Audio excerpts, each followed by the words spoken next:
हाँ, ये मुमकिन है. लेखिका डॉक्टर तरु जिंदल. वाचक स्वर डॉक्टर अदिती काळमेघ. मसाढीतला माझा पहिला दिवस. महात्मा गांधी म्हणाले होते, भारत म्हणजे कलकत्ता किंवा मुंबई नव्हे, खरा भारत इथल्या 7 लाख खेड्यांमध्ये राहतो. ज्या क्षणी मी पाटण्याच्या रेल्वे स्टेशनवर उतरले, त्या क्षणी मागच्या 9 महिन्यांमधली माझी अस्वस्थता नाहीशी झाली. मला सरळ मसाढीला घेऊन जायला मी रणजितला सांगितलं. 1 वर्षांपूर्वी त्याने मला मोतीहारीला नेलं होतं, तेव्हाच्या आठवणी मनात जाग्या झाल्या. DFYच्या स्थापनेपासून, जेव्हा त्यांच्यापाशी निधीसुद्धा नव्हते, त्या काळापासून रणजित डॉक्टर रविकांतांसोबत काम करत होता. तो बरोबर असल्याने मोठा आधार वाटत होता. मला कुठं काम करायचं आहे ते पाहायची मला फार उत्सुकता होती. मला बिहार माहीत झालंय असं मला जे वाटत होतं ते फक्त पक्क्या रस्त्यांनी जोडलेल्या गावांपुरतंच मर्यादित होतं. त्या पलीकडे काय आहे ते लवकरच मला कळून चुकलं. ते खेडं 8 किलोमीटरवर असताना आमची स्कॉर्पिओ एका खडबडीत वाटेवर वळली. गावकऱ्यांच्या येण्या जाण्यामुळेच तिथे ती वाट तयार झालेली दिसत होती. बाकी रस्ता असा नव्हताच. आम्ही जसजसे आत आत गेलो तसं तसं मला वाटू लागलं की एका अंतहीन जगात मी प्रवेश केला आहे. नजर जाईल तिथवर शेतं पसरली होती. दुपारच्या उन्हात ती तांबूस हिरवट दिसत होती. मी फक्त रेल्वेच्या प्रवासात अशी शेतं पाहिली होती किंवा गाडीतून जाताना शेतातल्या हिरव्या रंगाच्या अनंत छटा निरखल्या होत्या. आता मी प्रत्यक्ष त्या शेतांमध्ये होते. माझ्या ओळखीच्या जगापासून मी इतकी दूर असले तरी या सिमेंट कॉन्क्रीट विरहित जगात मला खूप शांत आणि छान वाटत होतं. मॅडम, हे पहा तुमचं मसाढी गाव, रणजित म्हणाला. दूरवर दिसणारी वस्ती स्पष्ट दिसावी म्हणून मी मान उंचावून खिडकीबाहेर पाहिलं. तपकिरी रंगाच्या गवताची शाकारलेली छपरं असलेल्या झोपड्यांचा अस्ताव्यस्त पुंजका दिसत होता. काही घरांसमोर गाईगुरं बांधलेली होती. ते गाव अजिबात नीटनेटकं नव्हतं, उलट घाणेरडं दिसत होतं. पण इतक्या घाईघाईनं काही मत बनवणं योग्य नाही असं मी स्वतःला बजावलं. गावात प्रवेश केल्या केल्या पहिल्याच गल्लीच्या दुतर्फा रंगीबेरंगी साड्यांमधल्या बायका तांदळाच्या पेंढ्या आपटत होत्या. काही बायका म्हशी धुत होत्या आणि भिंतीवर गवऱ्या थापत होत्या. काही जणी हातपंपावर कपडे धुत होत्या. दोन्ही बाजूंनी विटा लावलेल्या त्या अरुंद गल्ल्यांमधून मी रघुवंश सिंगांच्या घरापाशी पोचले. आपापल्या मातीच्या झोपड्यांच्या दारात उभं राहून बायका मुलं माझ्याकडे एकटक बघत होती. रघुवंशींच्या दुमजली बंगल्याचं रूपांतर मला रुग्णालयात करायचं होतं. बंगल्यामध्ये फेरी मारताना मी मनातल्या मनात नकाशा तयार केला. स्वयंपाकघर आमचा प्रसूती कक्ष होईल. झोपायच्या खोल्या वॉर्डात बदलता येतील आणि मुख्य जेवायची खोली वगैरे बाह्यरुग्ण म्हणून वापरता येईल. मॅडम, हा विकास, हा शेजारच्या घरात राहतो. तो या आरोग्य केंद्राच्या सुरक्षेची जबाबदारी घेईल आणि गावकऱ्यांशी संपर्क साधायला आपल्याला मदत करेल. तो 12वी पास आहे, रणजित म्हणाला. नमस्ते विकास. मला माझ्या टीमच्या पहिल्या सदस्याला भेटून आनंद झाला. हा कुंदन 19 वर्षांचा आहे, पण त्याच्या लहान वयावर जाऊ नका. त्याने गावातल्या तरुणांसोबत गयामध्ये खूप काम केलं आहे. खूप हुशार आहे हा मुलगा. हाय कुंदन. आणि हा रिंकू, तुम्ही त्याला आधीपासून ओळखताच. मी रिंकूसोबत नेपाळमध्ये काम केलं होतं. त्यानं DFYच्या सर्व आपत्तींच्या ठिकाणांच्या कामात भाग घेतलेला होता. हा त्याला कामावर ठेवण्याचा मोठाच फायदा होता. यावेळी तो आमच्या प्रकल्पाचा समन्वयक असणार होता.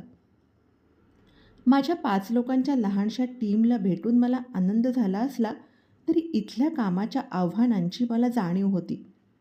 यांच्यापैकी कोणालाही आरोग्य सेवा किंवा वैद्यकीय क्षेत्राची अजिबातच पार्श्वभूमी नव्हती आणि अशा लोकांबरोबर मला इथं आरोग्य केंद्र सुरू करायचं होतं. पण ठीक आहे, आपण काहीतरी मार्ग काढूया यातून. मला गाव बघायला बाहेर पडायचं होतं. विकासने मला पटकन एक फेरफटका मारून आणला. गल्ल्यांमध्ये गुरांचा चारा आणि शेण पडलेलं दिसत होतं. चालता चालता विकास काय काय सांगत होता. गावातल्या मातीच्या झोपड्या मृत भासाव्यात अशा उदासवाण्या आणि काहीही वैशिष्ट्य नसलेल्या होत्या. मॅडम, यांना मुसहर टोळ्या म्हणतात. मुसहर समाज हा उत्तर प्रदेश, बिहार, पश्चिम बंगाल, त्रिपुरा आणि आसाममध्ये विखुरलेला आहे. त्यांचा समावेश अनुसूचित जातींमध्ये होतो. हे लोक शेतं खणून बिळांमधून उंदीर पकडून खात असत. त्यांच्यामध्ये साक्षरतेचं प्रमाण अत्यल्प म्हणजे 3 ते 6% आहे आणि बऱ्याचशा राज्यांमध्ये मुलींच्या शिक्षणाचं प्रमाण तर 0 आहे. खूप काळापासून या समाजाने दीर्घकालीन दारिद्र्य सहन केलेलं आहे. त्यांच्यावर वर्षानुवर्षे जुलूम झालेला आहे आणि त्यांना कायम मुख्य समाजापासून लांब ठेवण्यात आलेला आहे. मुसहारा हा बिहारमधला सगळ्यात गरीब समाज होता. त्यांची घरं अतिशय लहान लहान होती आणि कुटुंबांच्या विस्ताराबरोबर ती आणखी आणखी लहान पडत होती. मुसहर टोळ्या नावाने त्यांच्या वस्त्या ओळखल्या जात होत्या. थोड्याच वेळात आम्ही अशा एका वस्तीत शिरलो. जवळजवळ बांधलेल्या झोपड्यांमुळे तिथे खूप गजबज आणि दाटीवाटी होती. भिंतीवर गवऱ्या थापलेल्या होत्या आणि घरांच्या मधून उघडी गटारं वाहत होती. वस्तीच्या मध्यभागी एक हातपंप होता आणि त्याच्या भोवती घाण पाण्याची थारोळी जमली होती. एक बाई आपल्या मुलाला तिथं अंघोळ घालत होती तर दुसरी भांडी घासत होती. त्या 5-6 झोपड्यांमध्ये मिळून 50च्या वर लोक राहत होते असं मला सांगण्यात आलं. फाटक्या कपड्यांमधली डझनावारी मुलं उभी राहून माझ्याकडे टकामका बघत होती. डॉक्टर रविकांत यांनी सांगितल्याप्रमाणे त्यांचेही केस वृक्ष रंगाचे, सोनेरी रंगाचे होते. त्यातली काही मुलं जोरजोरात खोकत होती आणि त्यांच्या छातीतली घरघर स्पष्टपणे ऐकू येत होती. याचाच अर्थ कोणत्या तरी जंतू संसर्गामुळे त्यांची श्वसन नलिका अरुंद झाल्यामुळे श्वास घेताना घरघर आवाज येत होता.